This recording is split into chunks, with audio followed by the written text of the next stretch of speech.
Olá, pessoal, tudo bem? A gente está aqui hoje com a Oriana. Tudo bem, Oriana? Como é que você está? Olá, Felipe, prazer em participar do projeto, está tudo certo aqui. Coisa boa. Oriana, conta aí para a turma que está querendo assistir o seu curso, né? Qual é a sua experiência? Como é que você chegou até aqui? Como foi essa caminhada aí?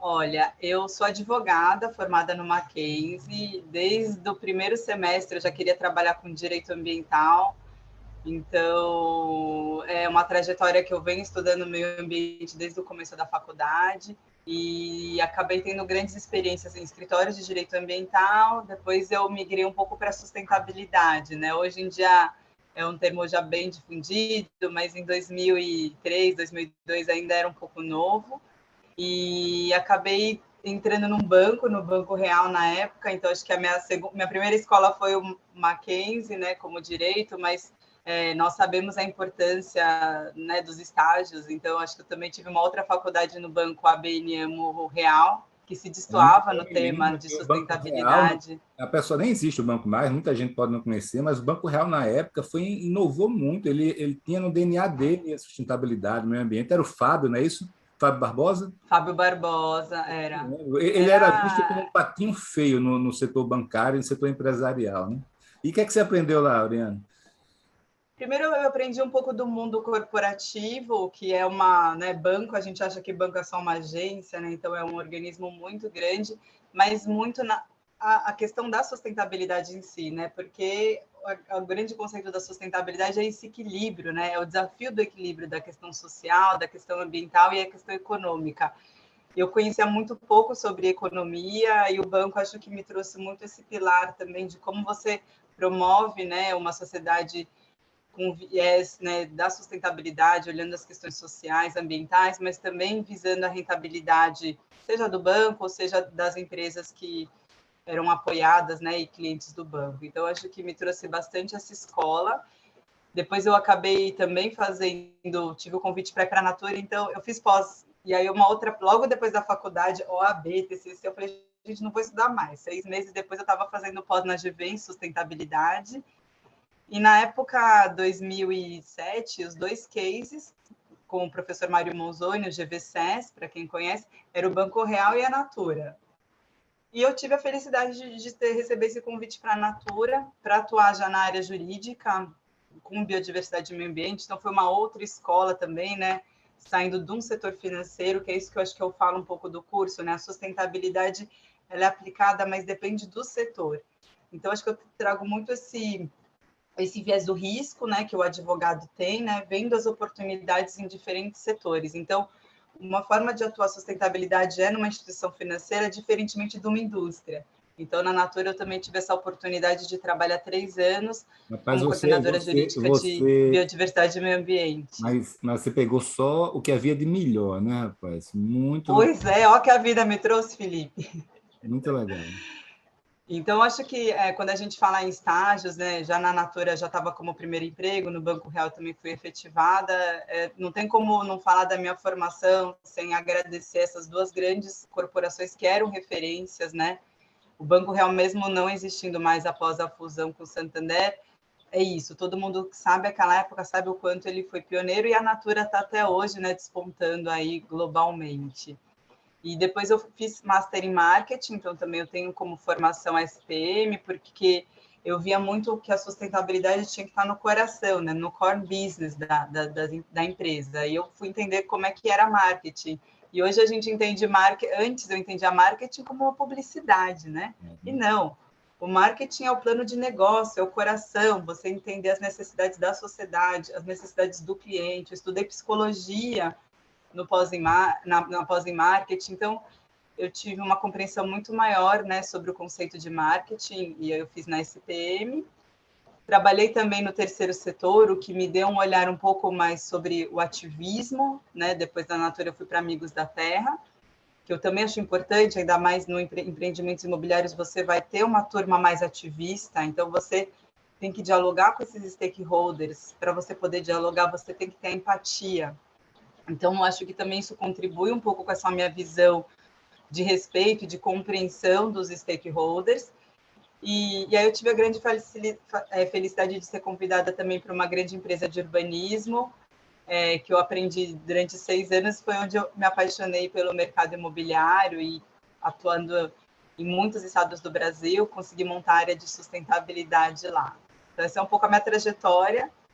E hoje eu estou como sócia, né, da empresa Visões da Terra, foco bastante em resíduos, mas também tem esse viés aí de auxiliar o mercado imobiliário a introduzir a sustentabilidade. Muito legal. E no nosso curso aí, o que é que você planejou para ensinar para o pessoal? No curso eu busquei trazer cases muito práticos, né? Eu acho que os desafios também foi compartilhar bastante a minha experiência, né? Olhando o mercado imobiliário, as diferentes etapas, né? A gente sabe que é um ciclo muito longo e como é que você olha a sustentabilidade desde o início, né? Desde a identificação do terreno, tem questões de sustentabilidade que você vai ter que gerenciar até o fim do projeto, mas você já vai perceber que são questões no início da contratação da gleba, né? Uma gleba, por exemplo, que tem um problema de terraplenagem ou não, de drenagem, né? Tem uma comunidade próximo. Desde o início, talvez, você vai ter que trabalhar com bastante barreiras de contenção durante a obra, barreiras de contenção no desenvolvimento da obra. Então, são coisas que são do mito da área, né? Então, acho que eu trouxe um pouco essa visão da cultura do empreendedor, que também é muito importante, né? Os fundadores, né, da empresa do mercado imobiliário ter essa cultura e um pouco das características da área que já vai definir um pouco como você vai tocar a sustentabilidade. Depois eu passo por um pouco de como você faz o relacionamento com essa comunidade, com as comunidades do entorno, né? Geralmente as empresas do mercado imobiliário atuam do norte ao sul do Brasil, então como você ter esse respeito à cultura local, ao diálogo. Então eu trago bastante cases reais, né? Bem práticos, acho que isso que é interessante do curso, não é tão teórico, né? Experiências mesmo vividas que podem dar insights, né? Do que acontece, né, na prática. E também um pouco do viés do cliente, né? O empreendedor uma hora vai sair, né? Essa é uma característica do imobiliário. Você fica naquela gleba, né? De repente você contrata uma área, ainda mais loteamento, que foi uma grande experiência a mais. Às vezes são 3, 4 anos de aprovação. Depois tem a fase da obra, então você tem uma relação muito intensa com aquela localidade, mas depois o empreendedor sai. Então, o que você quiser plantar de sustentabilidade, você tem que se você quer que tenha uma cultura de sustentabilidade naquele empreendimento, você já tem que pensar, talvez, num clube com alguns atributos de sustentabilidade, um manual. Então, como é que você faz pensando na passagem de bastão para a associação, né? Que ocorre a assembleia. Então, nesse momento, o empreendedor pode sim fomentar, eu acho que ele tem esse papel social, né, de fomentar essa questão, né, para os futuros moradores, mas ele pode semear bem, né, dar um vasinho, né, essa ideia da sustentabilidade com bastante adubo Isso, é como e plantar uma árvore carisma, mesmo, né? né? Você vai cuidando dela até ela conseguir ir sozinha. Exatamente. Então, Corina, eu trago um pouco da... em relação à Pode comunidade falar. aí que você falou, né? É muito bacana o trabalho que você fez. E fala para todo um pouco desse trabalho, né? De chegar, como é que esse trabalho pode ajudar não só o empreendedor, mas ajudar também a própria comunidade. Como é esse trabalho, esse elo que você fazia? E dá algum tipo de exemplo aí de ações que você desempenhava? Eu tenho um exemplo que a gente estava num empreendimento, eu não vou falar, né, locais, era uma área, era tipo numa montanha e gerava muita poeira. Tá. E eu me relacionava muito com os vizinhos, né? Porque eu adotei na empresa que eu estava sempre o diálogo com os vizinhos. Eu brincava que antes do trator chegar, chegava a Oriana para tomar um bolo e um café. É lógico que eu não ia assim sem conhecer a comunidade, que também acho que é importante a gente. Eu tinha um diagnóstico antes de entrar na comunidade. Eu sabia com quem eu estava falando. Eu sabia se era melhor eu juntar todas as ruas ou fazer as ruas separadas. Então, às vezes as pessoas acham, todo mundo bonito, todo mundo se abraçando. Calma, eu brinco, você não pode às vezes misturar as pimentas. Então, lógico, eu chegava com todo o acolhimento, mas antes eu planejava muito bem como é que eu ia fazer as reuniões. E eu me preparava para os pontos críticos que eu já sabia que iam ter.